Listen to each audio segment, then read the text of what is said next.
संदेह एक आवश्यक विषय वाणिपीडिया से संदेह बुद्धि के महत्वपूर्ण कार्यों में से एक है। किसी चीज को आंख मूंद कर स्वीकार कर लेना बुद्धिमत्ता का प्रमाण नहीं देता।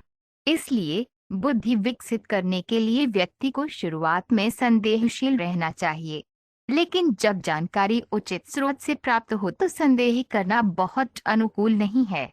बुद्धि से ही व्यक्ति चीजों को वैसे ही समझ सकता है जैसे वे हैं। बुद्धि से ही कोई समझ सकता है कि वे यह शरीर है या नहीं। ये निर्धारित करने के लिए अध्ययन की किसी की पहचान आध्यात्मिक है या भौतिक, संदेह से शुरू होती है।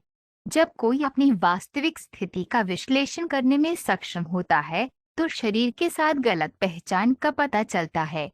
ये विपरीत सा है। जब झूठी पहचान का पता चलता है तो असली पहचान समझ में आती है। श्रील प्रभुपाद की पुस्तकें, व्याख्यान, वार्तालाप और पत्र इस आवश्यक विषय की व्यापक प्रस्तुति प्रदान करते हैं, जैसा कि वाणी कोट्स डाउट श्रेणी में देखा गया है।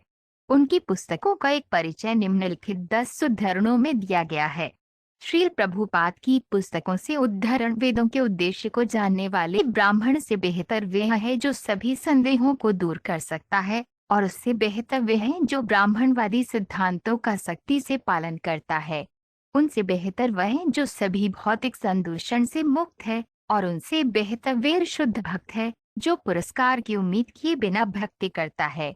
श्रीमद्भागवत 3.29-32। आर्य लोग कृष्ण के निर्देशों से विचलित नहीं होते हैं, न ही उन्हें कृष्ण के बारे में संदेह है, लेकिन गैर आर्यन और अन्य राक्षसी लोग भगवत गीता और श्रीमद् भागवतम के निर्देशों का पालन करने में विफल रहते हैं। ऐसा इसलिए है क्योंकि उन्हें अन्य सभी जीवित संस्थाओं की कीमत पर इंद्रिय तृप्ति में प्रशिक्षित किया गया है। नूनन प्रमद कुरुते विकर्म SP 5.5.4। उनका एकमात्र व्यवसाय इंद्रिय संतुष्टि के लिए सभी प्रकार की निषिद्ध गतिविधियों में शामिल होना है। यदि इंद्रिय प्रत्ययापूर्ण होती, वे इस तरह से भटक जाते हैं क्योंकि वे अपनी इंद्रियों को संतुष्ट करना चाहते हैं। श्रीमद्भागवत 6.1.6-43। बुद्धि से ही कोई समझ सकता है कि वे यह शरीर है या नहीं। ये निर्धारित करने के लिए अध्ययन की किसी की पहचान आध्यात्मिक है या भौतिक, संदेह से शुरू होती है।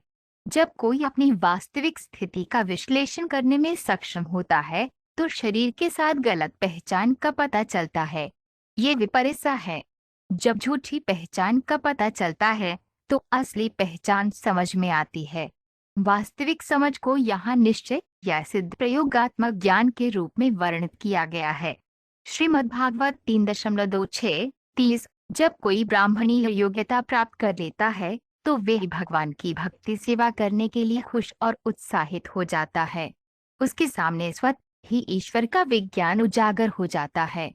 भगवान के विज्ञान को जानने से व्यक्ति धीरे धीरे भौतिक आसक्तियों से मुक्त हो जाता है और भगवान की कृपा से उसका संदेहास्पद मन स्पष्ट हो जाता है। जो इस अवस्था को प्राप्त कर लेता है वह एक मुक्त आत्मा है और जीवन के हर चरण में भगवान को देख सकता है। यह संभव की पूर्णता है, जैसा कि श्री ईशोपनिषद के इस मंत्र में वर्णित है। श्री ईशोपनिषद 13। जो भक्त सदैव कृष्ण के विचारों में लीन रहते हैं वे जल्द ही बिना किसी संदेह के कृष्ण को आमने सामने देखेंगे। दूसरे शब्दों में, जो भक्त हमेशा कृष्ण चेतना में लगे रहते हैं और कृष्ण के विचारों में पूरी तरह से लीन रहते हैं, वे निश्चित रूप से भगवान के पास वापस लौटते हैं। फिर वे कृष्ण को सीधे देखते हैं, आमने सामने देखते हैं, उनसे बात करते हैं और उनकी संगति का आनंद लेते हैं। इसकी पुष्टि भगवत गीता 4.9 में की गई है। त्यक्त्वा देहं पुनः जन्मति मामति सो अर्जुन। चैतन्य चरितामृत मध्यलीला 13.155। धृतराष्ट्र जन्म से ही अंधे थे। दुर्भाग्य से वे आध्यात्मिक दृष्टि से भी वंचित थे।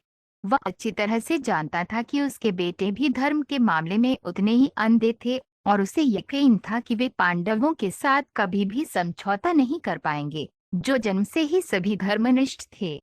फिर भी उन्हें तीर्थस्थान के प्रभाव के बारे में संदेह था और संजय युद्ध के मैदान की स्थिति के बारे में पूछने का उनका उद्देश्य समझ सकते थे। भगवद गीता 1.2। संदेह बुद्धि के महत्वपूर्ण कार्यों में से एक है।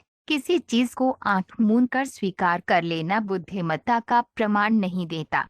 इसलिए संशय शब्द बहुत महत्वपूर्ण है। बुद्धि विकसित करने के लिए व्यक्ति को शुरुआत में संदेहशील रहना चाहिए, लेकिन जब जानकारी उचित स्रोत से प्राप्त हो तो संदेह करना बहुत अनुकूल नहीं है। भगवद गीता में भगवान कहते हैं कि अधिकारी के शब्दों पर संदेह करना विनाश का कारण है। श्रीमद्भागवत 6.26-30। लाभ की स्थिति में कोई भी इस बात से इनकार नहीं करेगा कि ये भगवान द्वारा भेजा गया है, लेकिन हानि या उलटफेर की स्थिति में किसी को संदेह हो जाता है कि भगवान अपने भक्त के प्रति इतने निर्दयी कैसे हो सकते हैं कि उसे बड़ी कठिनाई में डाल सकते हैं।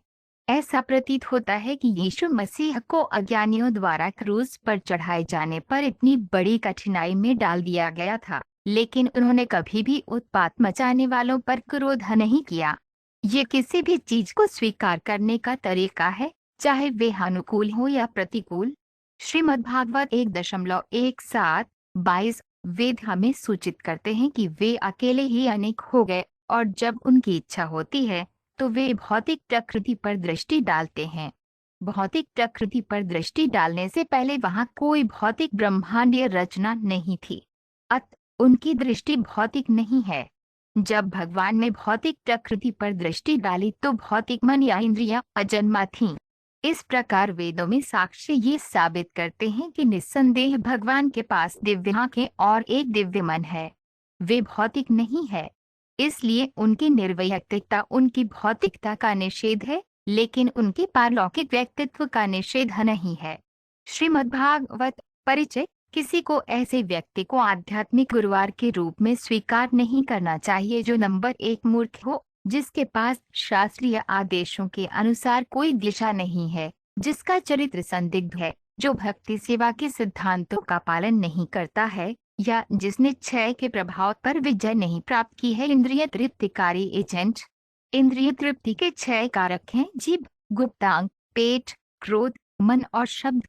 जिसने भी इन क्षय को नियंत्रित करने का अभ्यास किया है उसे दुनिया भर में शिष्य बनाने की अनुमति है। भक्ति का अमृत। अध्याय 7।